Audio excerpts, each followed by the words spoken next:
Saudari-saudaraku yang terkasih, berjumpa kembali bersama saya Inspirasiku di Antara. Renungan Harian Selasa 9 Mei, Pekan Paskah yang kelima. Semoga kita bersama keluarga, komunitas kita, selalu dalam keadaan baik, tetap sehat, dan bersemangat. Marilah kita mengawali renungan kita dengan tanda kemenangan Kristus. Dalam nama Bapa dan Putra dan Roh Kudus. Amin.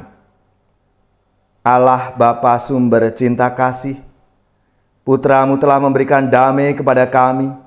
Semoga kami pun menjadi pembawa damai, sehingga terciptalah kerukunan dan kesejahteraan di tengah-tengah kami.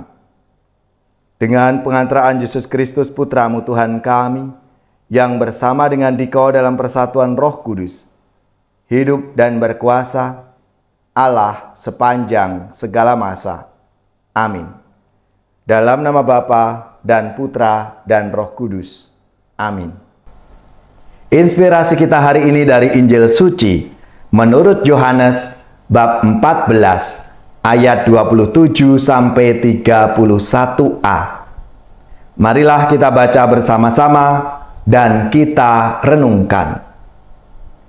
Dalam amanat perpisahannya, Yesus berkata kepada murid-muridnya, "Damai sejahtera kutinggalkan bagimu, damai sejahtera-Ku kuberikan kepadamu, dan apa yang kuberikan tidak seperti yang diberikan oleh dunia kepadamu. Janganlah gelisah dan gentar hatimu. Kamu telah mendengar bahwa Aku telah berkata kepadamu, Aku pergi, tetapi Aku datang kembali kepadamu. Sekiranya kamu mengasihi Aku, kamu tentu akan bersuka cita, karena Aku pergi kepada Bapa-Ku. Sebab Bapa lebih besar daripada Aku. Sekarang juga Aku mengatakannya kepadamu sebelum hal itu terjadi, supaya apabila hal itu terjadi, kamu percaya.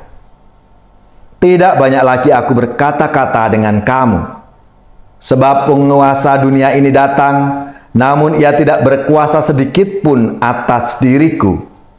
Tetapi dunia harus tahu bahwa Aku mengasihi Bapa, dan bahwa Aku melakukan segala sesuatu seperti yang diperintahkan Bapa kepadaku." Demikianlah sabda Tuhan. Terpujilah Kristus. Saudari-saudaraku yang terkasih, dalam sabda Tuhan hari ini, Yesus mengingatkan para muridnya dan mengajarkan mereka untuk berani menerima salib, tantangan yang muncul dari diri sendiri ataupun orang lain, sebagai konsekuensi menjadi murid-muridnya. Barang siapa tidak memikul salibnya dan mengikuti Aku, ia tidak dapat menjadi muridku. Para murid Yesus tidak luput dari rasa takut dan gelisah menghadapi serangan dari orang-orang Yahudi akibat dari isi pewartaan mereka tentang Yesus Kristus yang mati dan bangkit itu adalah Mesias yang diutus oleh Allah Bapa. Petrus dan Yohanes serta Paulus masuk keluar penjara. Mereka menderita berbagai siksaan. Ada penganiayaan terhadap para pengikut Kristus dalam komunitas Kristen perdana di Yerusalem dan di sekitarnya. Di sini Yesus berpesan, "Jangan membiarkan hatimu gelisah. Jangan membiarkan hatimu takut." Inilah perintah cinta dari Tuhan. Ia ingin menjelaskan bahwa hati yang takut dan gelisah bukan berasal darinya. Takut dan gelisah adalah masalah yang sangat membebani setiap orang. Yesus ingin agar para pengikutnya bebas memikul salib dengan sukacita. Apabila beban salib itu berasal dari dirimu yang berkaitan dengan dosa, maka bertobatlah agar dapat mengalami kebebasan. Jika beban salib itu disebabkan oleh orang lain atau oleh suatu situasi yang ada di luar kendali Anda, maka serahkanlah itu kepada Tuhan. Biarlah Tuhan mengendalikan situasimu. Kebebasan akan ditemukan dalam penyerahan total kepada Tuhan. Maka saudara-saudariku yang terkasih, hari ini Yesus memberikan peneguhan kepada kita semua. Damai sejahtera-Ku tinggalkan bagimu. Damai sejahtera-Ku kuberikan kepadamu. Dan apa yang kuberikan tidak seperti yang diberikan oleh dunia kepadamu. Maka jangan gelisah, jangan gentar hatimu.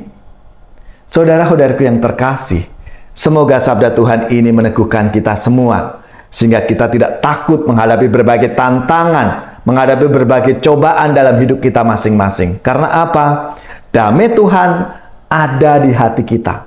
Damai Tuhan selalu ada untuk kita. Tuhan memberikan beda dengan yang diberikan oleh dunia. Maka marilah, saudara-saudariku yang terkasih, kita membuka hati kita. Kita serahkan seluruh hidup kita ini. Biarlah Tuhan yang menuntun, membimbing kita, sehingga damai sejahtera itu selalu ada dalam hidup kita.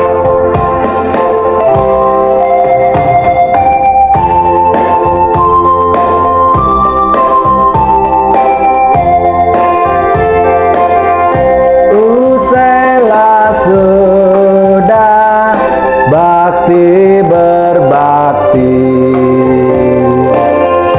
di dalam Yesus, berteguh janji,